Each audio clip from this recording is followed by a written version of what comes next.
Welcome to Behind the Lens podcast, where we talk to everyday business owners, going deep on everything from childhood experiences, trials, tribulations, as well as success habits that have shaped them as humans. So in today's episode, or in today's interview, we talk to Ayrton Sudholz, who is a business coach for videographers.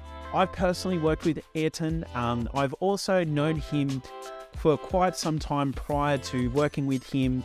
And this was a really good chat because we were able to talk about coaches, hero's journey. We talked a little bit about video marketing, Ayrton's story behind business and how he got into business. There's a whole range of really cool things that we talk about. And I think you will hear me say, I resonate. We're very similar people in nature. With very similar values. And so his story is very similar to mine. And we have a really good chat. So today's episode is one that I really enjoyed. He's a really good storyteller, and I'm sure you'll enjoy as well. Today's podcast is powered by Triple Effect Media, where we create 6 months worth of video content for YouTube, Facebook, LinkedIn, Instagram, and TikTok, and film it all in a space of 2 days. So if you're interested in finding out more about how we can help you script, film, edit, as well as publish the videos to all of the different platforms, head to tripleeffect.com.au to find out more info. Otherwise, let's get started. Today, we have Ayrton on the podcast. So Ayrton is a business coach for videographers and filmmakers. We've personally worked together, so I'm keen to go down that path a little bit later and all those other things as well. But today, I've brought Ayrton on because in a way, we've sort of had a very similar journey. Like, I know that obviously having a background in videography and all those other things, which you were, or still do potentially to some degree as well. But also, there's a lot of things like when we were working together that I noticed in business and whatnot. Very keen to obviously explore those a little bit more and understand more about your journey and all those other things. So first of all, welcome to the podcast. Appreciate having me on, man. It's good to be here. Just did my set here just to look pretty for you, man. It's the equivalent of putting makeup on for a dude, isn't it? Getting your lighting right and the camera angle right and all those other things. Yeah, absolutely. So thanks for being on today. We've never actually met in person, but I'm planning to come around to Perth for the very first time in my life and catching up in person and just catch up and whatnot, which should be cool. But look, where I want to start this interview is I'd love to understand more about your experience, or even share more about how did you get to this place where you're doing business coaching for videographers and whatnot? How did that all come about? So it's starting 2016 is probably the year I actually found entrepreneurship. It's a bit of backstory. I used to work at a petrol station for about 7 years, which is Caltex, which is now Airpol. And I was a store manager, went to high school, and before that, high school and then uni, I failed at both of them. So I kind of fell into just working at a petrol station. And I remember this one day I was watching Casey Neistat on YouTube. He was this famous vlogger, and I was like, man, I want to be like him. And I was kind of lost in life, and I didn't really have a passion, didn't have any career, and kind of thought I was going to be at a petrol station for the rest of my life. So I picked up a camera one day, and I spent the last, I asked my boss actually to pay out my, holiday pay? I asked him to pay me that out so I could buy this camera, because it's I don't have money right now, and I'm minimum wage. So I got him to give me a camera. Anyway, I just fell in love with filming and editing. So the start of it was a passion for filming, was the passion for this new hobby that I brought on. Didn't even think about actually starting a business. I just wanted to create. But my partner at the time that I was with was why don't you turn that into a business? Why don't you make videos for businesses? And I was okay. So anyway, I got started filming, and I was just doing fun. I asked some mates who had some businesses. And then I actually started an interview series, kind of like a podcast back then, but it's I was obsessed with business. I started this community page to basically interview business owners on their success journey and how they got to where they are. Because I was just obsessed with business and obviously video at the same time. So I started learning how to film by doing this interview series. But every person I chatted to who was a business owner was hey, do you want to film videos for our business? And I'm there's a sign here. Anyway, so I started filming videos. I ended up meeting my very first business partner, in 2017. Went into business, scaled that pretty fast, about 6 figures within about 7 months in terms of revenue. Again, having a business partner, that's not a lot of money when you first start out. And then actually one of our first clients was a business coach. And this is kind of what's led me kind of to where I'm now is I started working with coaches. That was one of my target markets that I worked with. And I loved just sitting down and interviewing them. And as I was working with them, I was like, coaching.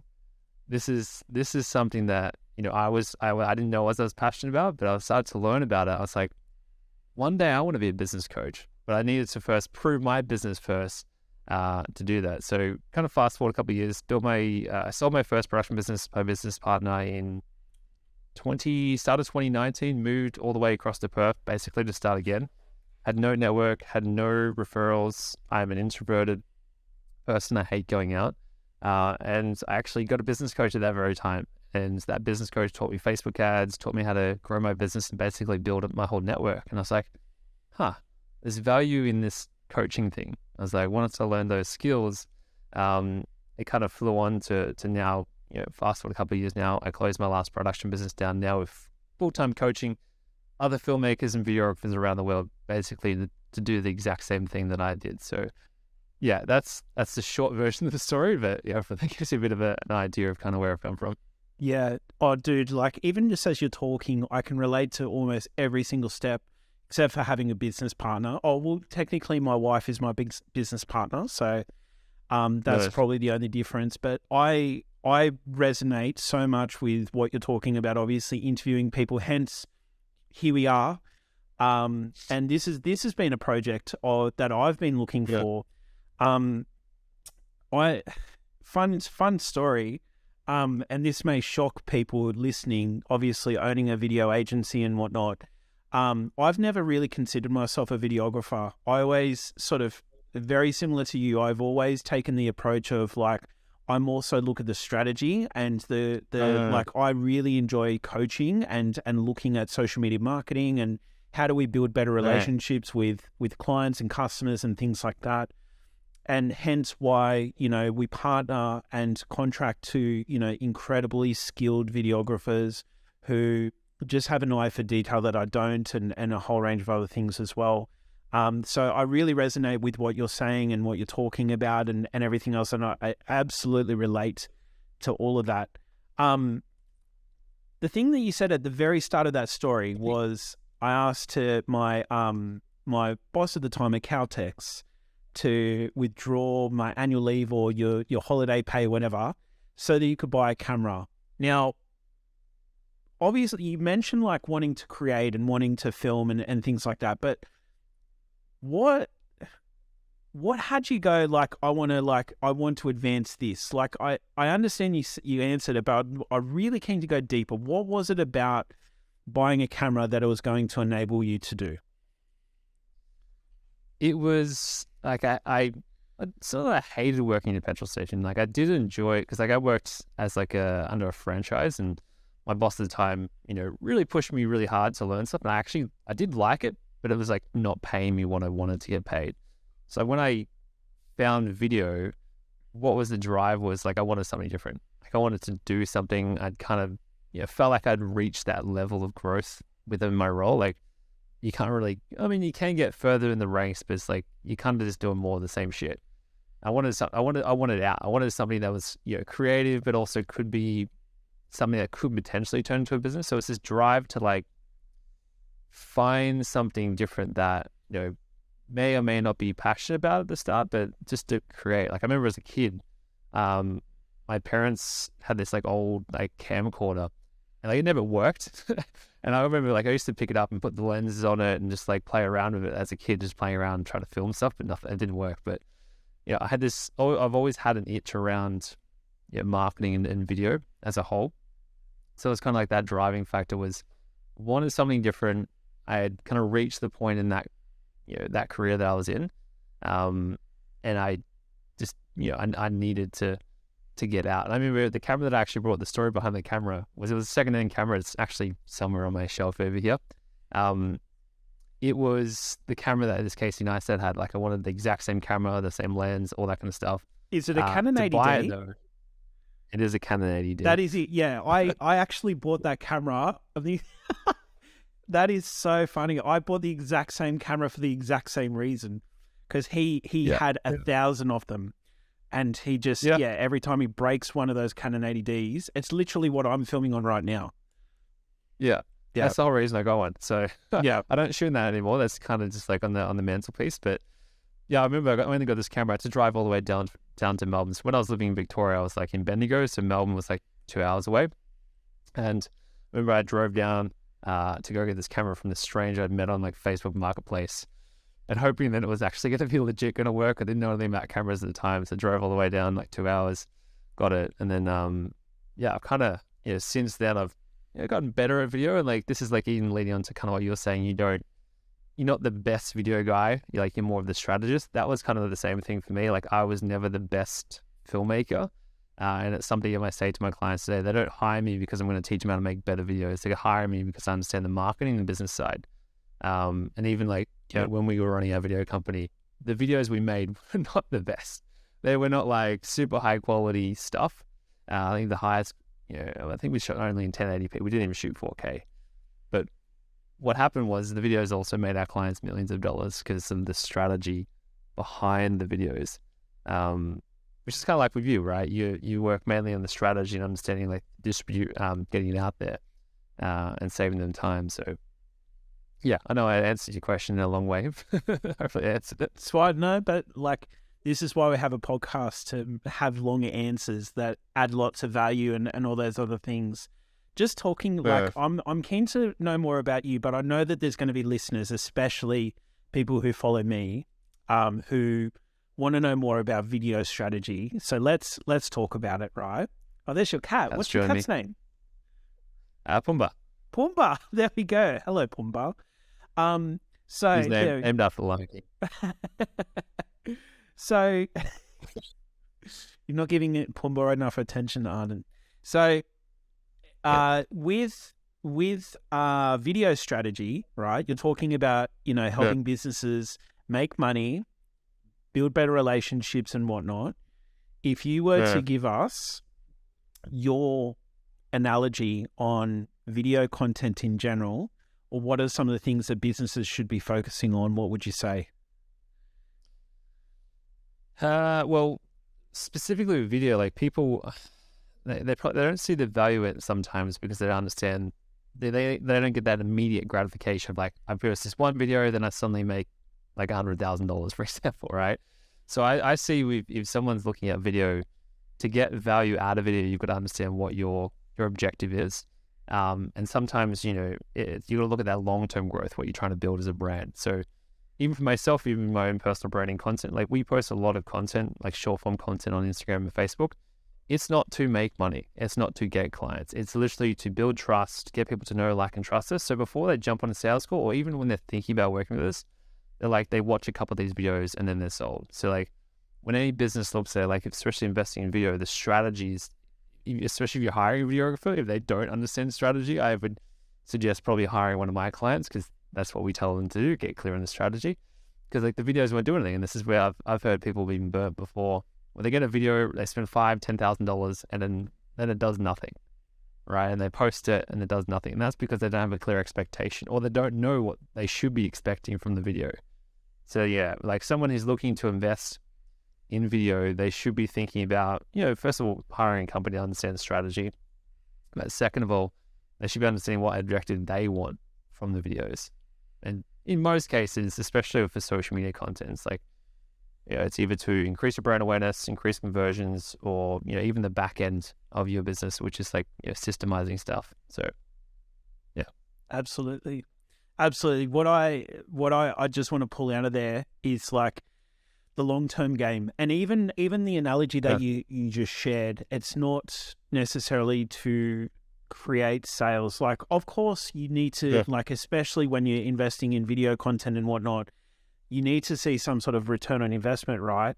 But what I always say, the analogy that I always use is video is one part of a big piece, or it's one part of a big picture, right? And if you look at it as a puzzle, your videos are only going to work as good as your strategy, as good as your sales, as good as your delivery, as good as the results.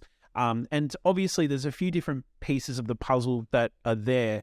And when you take a long-term view of like, this is one area that I really want to focus on and get right because it's going to add more value into our sales. It's going to add more value into trust building, and obviously, looking at how can we make sure that our incredible service or our incredible delivery is now being showed into those videos, and it's working in unison with all the other pieces. That's where a really effective video marketing presence is going to make you millions of dollars or make you money, build better relationships, you build better qualified clients, and all those other things as well. Is there anything you want to add to that? Yeah, I think that's an important thing to understand. And this is where, again, most people don't know that. It's like when it comes to marketing, a lot of people are looking just for a return on investment instantly. And this is where if you understand it's a long-term game, especially with content, long term, it's going to really build your business and really build a brand. Like if you think about it, it's like you go down the street and you see a beautiful woman, you go up to her and you say, hey, I want to marry you. And that first time you see her, what are they going to say? They're going to tell you to fuck off. Right? Yeah. To fuck off. And you're going to be like, whoa, what's going on? That's just like what most people expect when they post a video online. They're like, okay, someone's going to buy from me today. And if it's too salesy, it's too kind of structured like that, it's just not going to work. So the other approach is you got to go up to that person and say, hey, it's nice to meet you. My name is XYZ. Tell us a little bit about yourself. And that's kind of what video is if you use it effectively, you've got to build those connections, build those relationships. And it takes time. On average, it takes around 7 to 21 touch points for someone to consider buying. So if you can do that through video, before you even jump on a sales call or even, whatever your sales process looks like, it increases that likelihood of them just going, yeah, I want to work with you. And even for myself, I literally what I was doing in my own production business for clients, I do now for my own business. And before someone jumps on a call with me, they have to watch several videos, testimonials. They have to watch a video sales. They have to watch multiple social media clips. And I know if someone's on the call and they haven't done that, I don't sell them. I actually say, go back, watch some of our content for free, start there. Because if you're going to jump on a call, I'd rather you kind of know us and like us, like that dating analogy. Yeah, right. Absolutely. I don't want to commit to someone who hasn't seen any of my stuff. Exactly. And look, you're absolutely right. What I tend to find as well as specifically people who have very little resistance to what we have to offer, have already gone and done their research. Like before even clicking and filling in their details on an ad, they've already gone and watched video content. They've already gone and watched pieces or, different things, have tried to download one of our, what we call a product guide, and gotten to know who we are, because that they know that that's important to their decision-making process, regardless of whether they choose to go with us or not. All right, so coming back to, the story that you're sharing about Caltex and whatnot, I actually remember seeing a video that you did of that journey. I think you'll call it a story video or something along those lines. And I resonate with it so much because I had a role with the Commonwealth Bank, and that role supported my family, our mortgage, and all those other things. But it just wasn't aligned. I just felt like I could go to do that job, and it didn't matter how well or how crap I showed up that day. I just wasn't asserting myself, and I just felt like there's so much more that I can offer, and I could probably get rewarded much more and be much more fulfilled by doing something that's more aligned with me. So obviously both in marketing and building relationships and sales and all those other things. My question to you is, when did you know that point where you're like, this is no longer who I want to be? As in at the guy working at the Caltex, when was the point? Yeah, what was either going through your head, or was there something that happened that for you to go, okay, this is no longer where I want to be? Well, there's two instances I remember because it's so long ago, but I got to write this story down. But to reference the video, right? That video that I had made, that you've seen. So there's a video of me, just to give everyone backstory. actually filmed when I was working at a petrol station. So my friend and I, like, we made this story video, and I was still working the job. Like, I hadn't started my video business. So I made this video filming the story of me working at Caltex to then becoming a successful entrepreneur one day. So this you is already like in knew, 2016. so you were almost manifesting the story, knowing that this is just the beginning of the story. I don't know where this is taking me, but let's film the first part. Yeah. So at that time, I'd started like a YouTube channel, and I was documenting stuff. So I was like, I want to have like a story so I can like show this one day of me becoming, because I knew I was going to be successful. I knew I was going to own a business. Like, I knew it. Like, this is one day just it clicked. And I was like, I am going to be, that's who I am. That's who I'm going to be, an entrepreneur. Everyone else around me is like, couldn't accept it at the time, but I was like, no, that's who I am. That's who I'm going to be. So I remember got my friend to film this video, and this is like the moment when I realized like I needed to double down and actually get out of the service station. Filmed the video without asking my boss permission. It was when his day he wasn't there. We then uploaded on YouTube, and then obviously I posted online. All my friends started watching it, and my boss saw it. Anyway, the next day he pulled me in. It's like, yeah, you got to take that video down. Like, you didn't ask for permission to get anyone filmed in that video. Not only because it was putting him at risk at the time. It's like, because he had a franchise. Like, if someone knew that they'd filmed this video and got out, not that we had done anything wrong. It was more of just like we hadn't asked for permission. And I was just like, I remember watching this video years ago. I was like, don't ask for permission, just do, and then say sorry. Whatever that saying is, I've never heard it before, but that was a turning moment, because my boss had said to me, he's like, you're never going to be successful. And he literally said that in like a text message one night when I was working at night shift, because he was a bit pissed off with me. It's like, I love this dream and everything you're going to have. However, like, you're not going to be successful. Like, you're going to be working in a petrol station for the rest of your life. And that's because he didn't want me to leave. He wanted, because I was a good employee. Like, I worked really hard, but I was like, fuck you. Like, I don't want to be here now. And I remember he actually sent me this quote, which I had as a screensaver for many years until probably about 2021, which I took it off, and I'll tell you the reason why in a second. So I had this quote, and the quote was, one day the people that doubted you will tell everyone how they met you. And it was just like he said that to me, and I said it on my screen, so I was like, I was like in this fuck you kind of mindset for a good number of years. And that's why like the first couple of years of my business like grew really quickly. So I was like, I'm going to prove everyone wrong, right? I'm just going to prove everyone wrong. And that was like that driving factor. So that moment like was when my boss literally posted that video and sharing my story. He said I wasn't going to be successful. I was like, you're someone I get to prove wrong. Fast forward, because I want to touch about this, because that quote is no longer a vibe of mine, because I honestly don't give a fuck, right? I used to have that quote on my phone for many years, and that was a main driving factor in my business. And I honestly believe it was good to a point, but I don't believe it was healthy after I got to a point. So I remember this one time I went back home, that quote was still on my phone. I was like, still had this anger in me about my business. Like, I got to prove everyone wrong. I got to prove everyone wrong. I went out with a couple of old friends in my hometown for Christmas, and saw this whole friendship group that I used to be a part of at the same pub. And I was expecting these guys to come up and go, hey man, how's things going? How's business? How's life? Oh, it looks like you're crushing it. Not a single one came up to me. And I was just like, right, so I'm trying to prove all these guys wrong. And I have this attachment to like trying to prove all these guys wrong. And they don't even give a fucking shit that I'm in the same pub as them right now. And that was a good day, because I took that mindset away. I was like, you know what? I'm doing this for the wrong reason. I need to find a better why. I need to find a better why to why I'm actually here in business, which spiraled into now, my motivation in life is not actually to prove people wrong. Like, it's to help other people unlock their true potential. It's to help them, that's why I'm a coach now. It's like, I don't give a fuck how much people pay me. I just want to change their life. Like, and that driving factor now is the driving factor behind my business, which is the people that I work with are all like yourself, like myself when I first started out. Don't know how to navigate the business world, don't know how to, overcome that fear and that anxiety of working, they're working a full-time job. Majority of the guys that come into our mentorship programs are in the same spot that I was when I first started out. They don't know how to navigate that. Like, literally had a guy start up a couple of days ago, so fucking scared to get started. Like, he knows he needs to do it. He's so lost. I was like, fuck yeah. You get to be a client that comes on and we get to change your life.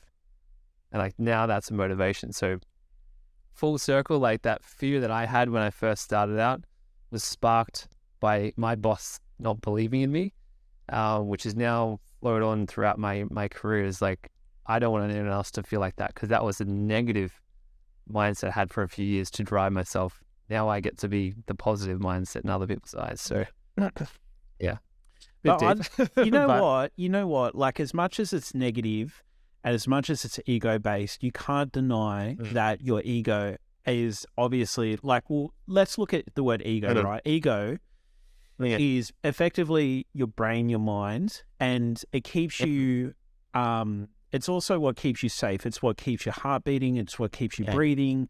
It's what stops you if you're about to walk into oncoming traffic. It's like, stop, you know? But it's also what gets furious when someone tells you can't do something exactly like you're talking about, right? And isn't it interesting that like it's served exactly as it's needed to, and then now it's no longer needed? Like it's gotten to a point where it's like, now I can let it go. And I say it and I touch on it because I, again, resonate. There's a guy who I specifically remember, he said the exact same thing.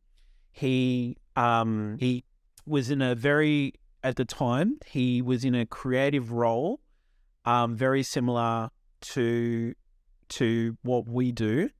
And he said it to me. He said, like, dude, it's too hard. It's not going to work out. Like, and he was saying it, I actually genuinely believe he was saying it for like my own good, to like, don't, you know, put your family and don't ruin your life trying to chase this dream of building a business because it's fucking hard. And I've tried it and I couldn't do it. And so as genuine as it was, all my brain heard was, you can't do it. Right. And again, my ego perked up and I was like, fuck you. Like, he had a bit of a laugh and all those other things, right? And then even like exactly like you're talking about, I actually seen him very recently. He did not give a flying fuck. He probably doesn't even remember saying it. And it's funny how, you know, not that I kept his quote or anything like that on a screensaver or anything like that, but it's definitely something that motivated me for a period of time until it didn't. Until exactly like you're sort of saying it. I didn't need to like. It's almost like it's continuing to look backwards after you've passed it, isn't it? And it's noticing that, all right, I'm now past this. I'm going to keep working on myself and looking forward and everything else as well. So again, you know what I love about this interview? You're very good about telling stories, and those stories are very engaging and things like that. Obviously being a storyteller, obviously being a videographer. Now tell me a story, Ayrton. Sorry, were you about to say something? No, you go. Okay. I could tell you a story about my storytelling journey if you want. It has to do with my fear of front of camera. So like, here's a quick one. This I think this would be super valuable. So people think that I'm confident in front of camera and they think that I'm just naturally born like this. My biggest fear before I even got into business was speaking in front of people. Like that was my thing that I had so much anxiety through school. Like I remember I used to get myself in trouble. Like I would put myself in detention because I didn't want to speak in front of the class. Wow. Like even, I don't know if you're at school, like everyone would read a book and take a turn. I would fucking refuse. Like I had that much anxiety and it stemmed to because I was actually dyslexic because I couldn't read. Like I didn't seem smart. I knew I was smart, but I could look at the pages and I'm like, I can't fucking focus here. Like I'm just seeing, things move around. It's not as bad as it used to be, but that was like my biggest fear. So how what sparked me more in the video side of things, I also met very early mentors of a guy named Ving Zhang, and he actually, changed my life in terms of video because it was all around the same time. I saw Casey and I started filming, and then I was like, I realized I needed to also overcome the fear of being in front of people, and I used video as an outlet to do it. So that first video I posted online when being in Caltex was the starting of me uncovering my own fear and conquering it. And I set this goal one day, which is still a goal. Mine's my vision board on the wall, which is to speak on a 10x stage. I was like, I have no idea how I'm going to fucking do that. I'm terrible at speaking in front of people, but I'm just going to use a camera and I'm just going to film every day and just figure this out. And it's like, I remember there's still a video that's in my archive somewhere, which is like, I had this quote and I learned it from one of my very first mentors, which is this guy Vin, which is a comfort zone. And you're in this little bubble, and outside your comfort zone is all the things that happen in your life, the magic things that you want to happen. I was like, if I can turn my biggest fear into my biggest success in life, that's going to be fucking cool. So I started picking up camera, and I didn't know how to tell stories. Like I didn't know how to speak. I couldn't even, I don't know if you can relate to this, but have you ever like tried to say something, but your mind just stumbles and you can't even speak? I never used to. I was like, how do people like speak without a script? I was like, how do people do this?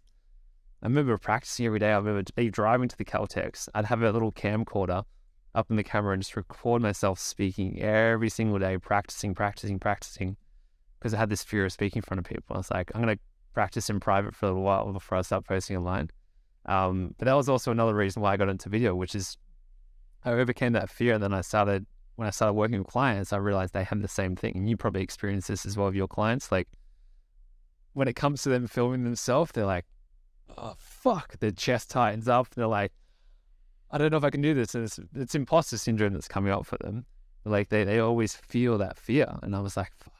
Like, because I had overcome that myself, I was more relatable on set with my clients as well. Because like they kept seeing me posting content, like, how are you so confident? I'm like, I didn't start here. Like, I was not confident. Yeah. Anyway, storytelling. I could tell more stories because that was my story of how I learned stories, but also was from overcoming a fear of speaking in front of people. Hello, amazing human. This is just a quick, brief message to remind you to share the love. And what do I mean by sharing the love? What I mean is if you know someone who might get value from this episode or from this interview, make sure you share this episode with them. Also, if you are enjoying this interview and may enjoy other interviews like it, make sure you hit the subscribe button or follow button on whichever platform you're listening or watching on. And lastly, if you're really enjoying this episode, if you really want to share the love, make sure you leave a rating. A positive rating with lots of love is much appreciated. Otherwise, let's get back to the show.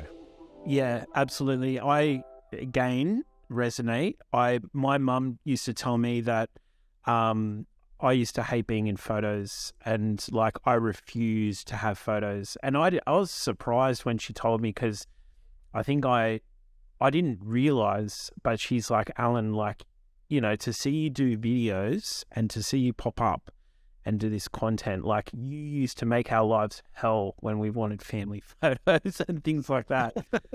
So to see you, actively doing your own stuff, she's like, it's a kick in the guts. But so why were you scared of being in photos? I don't know, but I do resonate with what you said again about.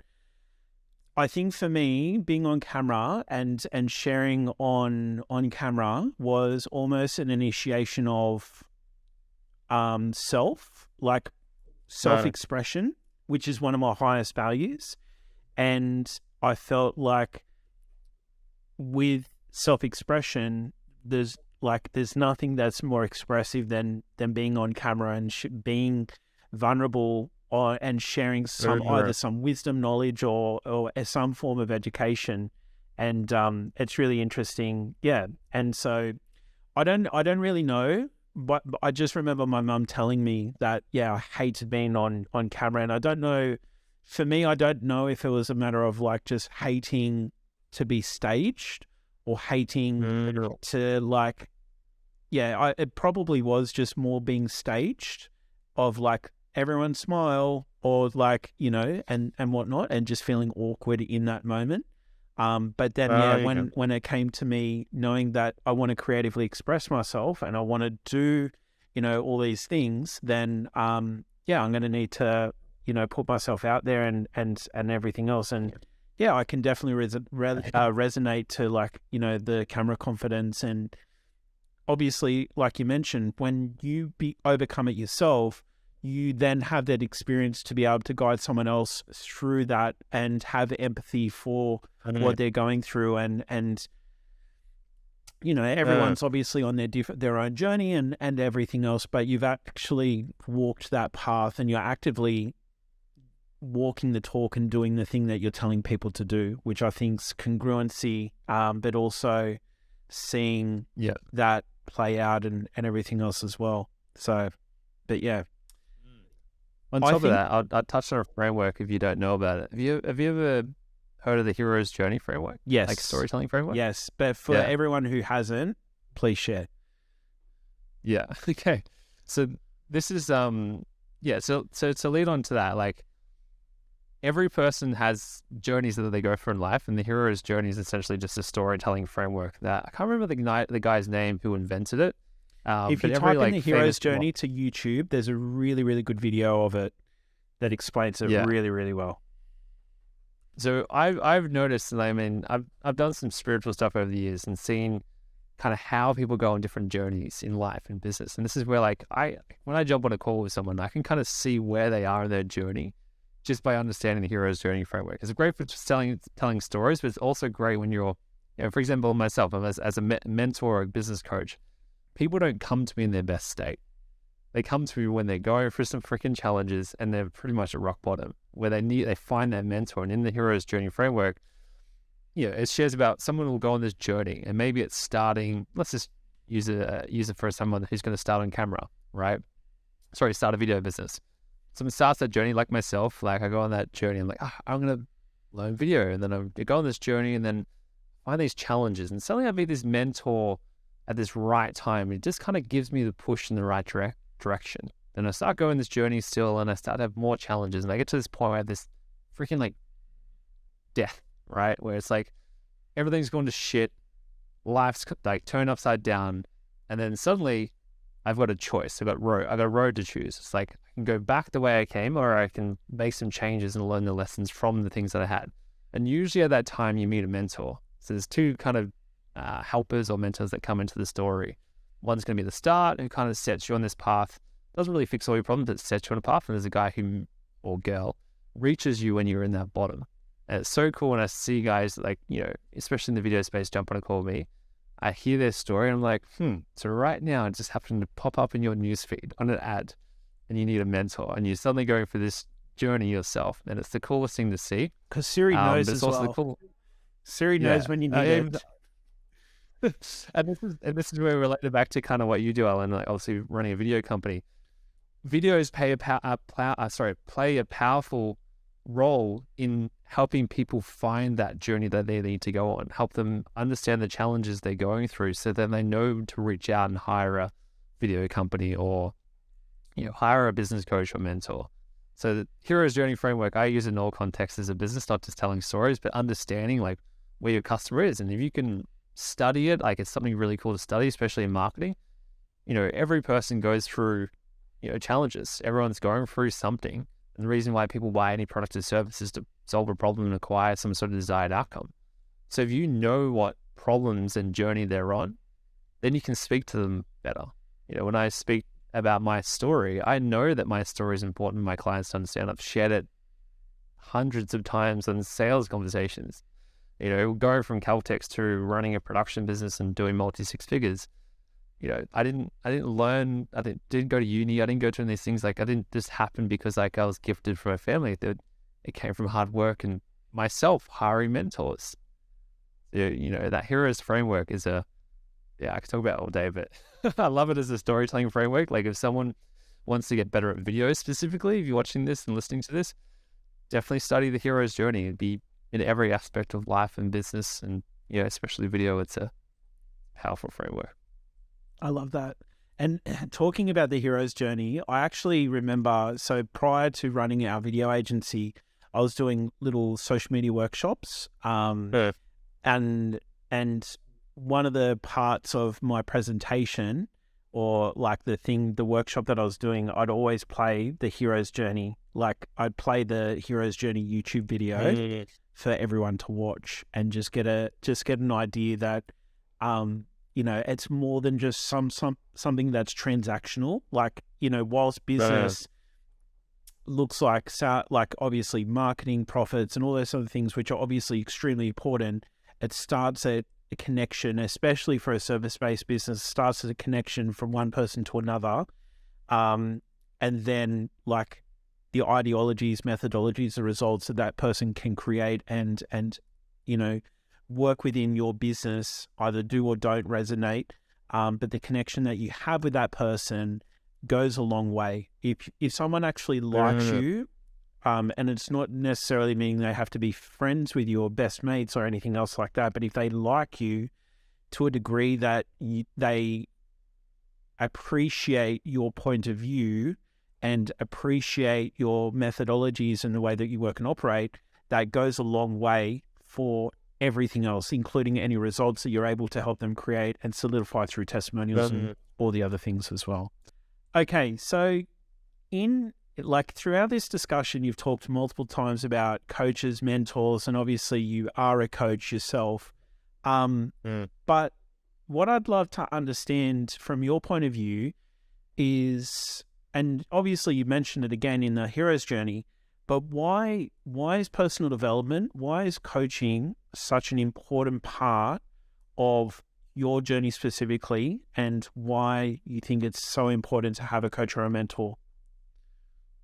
That's a good question. So for me specifically, coaching changed my life. When I met my first, I would say, mentor coach, it set me on the path of video. It set me on the path of personal development. And even to today, it's like I've spent over 100K like cash out of my bank on mentors and coaches, and my partner is like, that's a fucking house deposit, you know.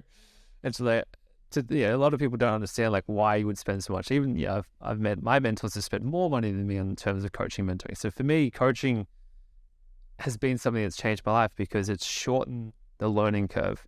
And I've learned lessons from my mentors that I'm able to take into business and into my life that I don't have to get hurt or break or destroy something in my business because I can learn it faster from someone else. So for mentoring, it's been able, for me specifically, it's been able to shorten the learning curve, but also to get out of my own way. Like most of the time, especially for clients that I work with, they know what they need to do. They know exactly what they need to do, but there's something like freaking stopping them. And I remember even for me, multiple times over the years, when I've even got capped at different revenue targets in our business, I've always looked inwards and gone, okay, how can I work through this? How can I overcome this obstacle I'm currently having in my personal life that's affecting me in business? And like coaching, mentoring has been that. And I've always found a mentor suddenly at the right time. Sometimes from a Facebook ad, I'll go funnel hack someone and I'll end up on their call. And naturally, if I jump on a sales call, anyone who's watching this who has a product they can sell me, it's coaching. Book me in for a call, I'd probably sign up. Right? But for me, coaching, mentoring has been the things that's helped me shorten the gap because, the real deep desire, and this is what actually helps me become a better mentor myself and a coach for my clients, is I didn't have that growing up as a kid. I had a father, still working on the relationship that we have together, but I didn't have someone throughout my childhood who was a mentor. I had to be kind of my own mentor until I found people who could support me in different areas. It took me out of some really, really rough places. Like, working at Caltex is just one example, but I've gone through lots of stuff in terms of business that just to be able to have someone you can talk to and have a personal chat about it, or kind of hearing their stories and how they've experienced that kind of stuff. I've had over the years, I've had a couple of business partnerships that have failed.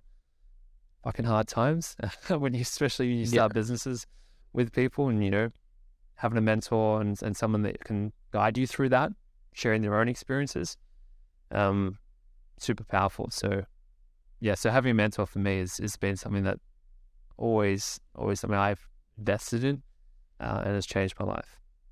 Absolutely. And even I'm assuming you're going to sort of resonate with what I'm about to say, is like, obviously, even at the different levels of coaching and mentorship that you've had, from when you were first starting out to problems that you're overcoming then to even this point now, it's really interesting. Like for me, especially like you're talking about some of the people who, like you're working with people who are just leaving their jobs and things like that, and just getting the basics of business and strategy and whatnot to work with the skills that they have. It's interesting. And again, this is where I think you'll really resonate is, I had, talking about stories, this Christmas just gone, so December of 2022, I was about to go away with my family just after Boxing Day, spend some time away and whatnot. And I was so concerned about like making sure the business keeps running behind the scenes while I'm not there. And it was funny, I was stressing about like getting this video ad, like finding the time to put a video ad together, start it running and all this other stuff. And Drew, who said to me, he goes, Alan, why are you about to start running some ads while you're going to be away? Like, you're like right now you're the salesperson, and so you're going to be running some ads, and these ads are going to, you're going to generate leads, yes, but they're going to be stale by the time you get back. Here you are stressing about it. Why don't you just go and fucking enjoy your holiday? And I was like, far out. Like, it's just like that one sentence. I pay a premium to hear that one sentence. However, that piece of advice and what it then does for my mental clarity and focus and all those other things is huge compared to like when you're just starting your journey. Like, you need lots and lots and lots of information, and at the top it's just someone who's been there, done it, and it's just like one little line, one little thing, again, exactly what some stuff you already know. It's not like and so I'm assuming you'd have many examples or different things that you can resonate with, right? Yeah, 100%. Even we used Drew as an example. Drew said this one thing to me in 2021 when I started working with him. I had a business partnership, and I was just transitioning from my coaching business. So I'd started like another brand with a friend, and my friend, it was 3 months into this new business venture. It was a video business. Like, we just rebranded it, and I wanted to bring my friend on. I want to give it a massive opportunity. It's like, fuck yeah, I really want to help my friend out because I'd had success in my video businesses over the years, and I wanted to build something with someone. And I remember my friend sat me down in the coffee shop, was like, oh, I don't want to be part of this anymore. I don't want to do it. I'm like, fucking heartbroken kind of moment for me, because my best mate is like basically wanting to not do the thing that we'd been spending 3 months to build on. And I had to go through the process. It's kind of like a breakup. Or someone dying, like you go through grief and understanding, shock, and all this kind of stuff. And I remember I went home and I had all this like stress, and I was like, just messaged her. I was like, hey, my business partner basically said he doesn't want to be in business anymore, and he's not going to do it. And I don't know what to do right now, because I had just started my coaching business, but I was still running the video business. And I was like, a part of me wanted to go and fucking just scale the video company up again, because I just knew all this, like I knew how to do it. I wanted to scale it to, $500,000 a year. But I wanted to do that to stick it to him and just show him what he's missing out on because he's leaving. And I remember saying that to her. I was like, that's how I feel. And that's what my ego is saying. I don't want to do that, but that's what's saying to me. And then he's just like, why don't you just focus on your coaching business and make that work? Because that's what you're actually passionate about. I was like, that's true. That's so fucking true. And the other thing he said on as well was like, it seems to me you also have a tendency that you feel like you need someone else in business. And that's why your business partnerships, you attract the wrong people. Is you have this tendency of trying to fill a void instead of you already know you can do the things and you can hire people to do that. And I was like, fuck, that's so true. And because he had that same tendency in his own businesses over the years. He's like, man, like you've got to get yourself out of the way and realize that, you don't need someone else as a partnership. And then that lesson has helped me facilitate probably 5 or 6 business breakups or, conversations about partnerships throughout sales conversations with my clients, because a lot of my clients have the same tendency. They feel like they need to have someone else because they don't want to do it alone. That's what they're basically saying. And that was for me. I didn't want to do it alone. I didn't need the other person. Like I could find and hire someone else instead of giving 50% away the business, because it happened twice to me. I lost 2 partnerships. First one, I got a bit distracted. Business partner, I sold the company to him. But the second one, we ended up closing it down. But just having that mentor to go, hey, this is currently what's happening, and just them to facilitate that. Yeah. Fucking massive. Yeah, absolutely. And you're so right, because I even hear it like there's another videographer here locally who talked about it, and I listened to him and I was like, I didn't like, he was just starting this partnership, so I didn't want to say anything. And not sure how it's going or whatever the case is, but often those partnerships will come out of either lack of money or, yeah, exactly like you're sort of saying, being lonely or feeling like you don't want to do it by yourself. Yeah. But this is where the best part of having a coach is like you can, and in essence, what you're talking about is you're paying to have almost to a degree some sort of friendship or some sort of like person in your business. You're paying for that person. But the beauty of it is that it doesn't take away any equity in your business. It doesn't take anything. It's tax deductible, so it's an expense you can claim on your business, and also they're there to help you grow your business at the same time as well. And so there's a number of different reasons why I'm exactly like you in the sense of like it does cost a lot of money, and there's lots of things that you could do with that money elsewhere, like house deposits and investments and all those other things, but isn't it funny that like you are your best investment and how much you can get out of that investment, which will then fund any other investments you may have or, you know, things like that as well. 100%. Like this is where, you know, a lot of the guys I work with, have probably never worked with a mentor. And it's so cool to take their virginity sometimes to show them the light that I've been on for the last couple of years. And I even say that like when they're signing up, I'm like, so is this the first time you invested in coaching? Like, yes. It's like, sweet. Thank you so much for letting me take you virginity. I can't wait to change your life. Which is so cool because like, having someone you can bounce an idea off, and like the advantage that I have is I chat to over 100, videographers and small production businesses. We've got over 100 clients now around the world.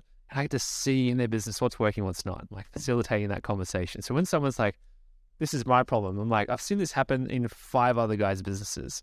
Here's what you should do. And it's like, it's so cool just to be able to just like go, stop doing that, do this. And some people are like, how do you have this so much knowledge? I'm like, bro, it's like, just listen, just do this, just be coachable, done this. And it shortens the gap for them because a lot of guys go from like not making a lot of money in their business to quitting their jobs, going full time, where guys are doing, 20, 30, 40, 50K plus. And some of my best clients ask me maybe one question a week, and they just need that bounce board to bounce the idea back at them and say, hey, this is a good idea or not a good idea. And that for me has been powerful mentorship. Like I'm not a guy that asks a lot of questions, especially when I get a coach. I don't ask them 10 million questions. I just ask them a question like, this is what I'm thinking about doing, yay or nay. And if it's a nay, I won't do it, otherwise, that's been like the biggest thing for me is like having someone to bounce that idea off. Yeah, so, absolutely. Yeah. It's definitely shortened the gap for me in terms of business success. Like we wouldn't have, like we have a house now, we've done over $1 million in revenue across our businesses. I wouldn't have done that without mentors. Yeah. Like now I don't need more knowledge. It's just about actioning the knowledge and just minor tweaks. Yep. Yeah, absolutely. All right, dude, this conversation has been unreal. I'm really looking forward to catching up. By the time this is actually gone to air, we've probably actually caught up. So, but if someone's interested in finding out more about you or potentially reaching out, what's the best way to get in touch? Best way is Instagram. So at Ayrton Sudholz is the best way. That's where I post a lot of free content. I don't know if videographers watch this podcast, listen to it, but anyone who's in business, you just want to follow me, get tons of valuable content. A lot of the content I do post is relevant to pretty much every business. But yeah, follow me on Instagram, and then it's the same handle for pretty much Facebook, YouTube, and all those other things. Yeah. Typically I do have some videographers who sort of follow me, but it's mainly businesses. But that's okay, regardless of who it is. That I've really enjoyed this. Even just reflecting on some of the things you've mentioned, it just reinforces, I guess, the hero's journey, storytelling, and a few other things as well, coaching and mentoring, all those other things. Dude, it's been an absolute pleasure. Look forward to meeting you in person. And yeah, thanks for spending some time. Appreciate you having me on, man. That is the end of today's podcast. If you've enjoyed this episode, as I mentioned before, make sure you share the love, share it with a friend, family member, or otherwise. Make sure to give us a subscribe or even a positive rating on the various platforms. And if you're interested in finding out more about Triple Effect and who we are, what we do, head to tripleeffect.com.au. Otherwise, we'll see you on the next interview.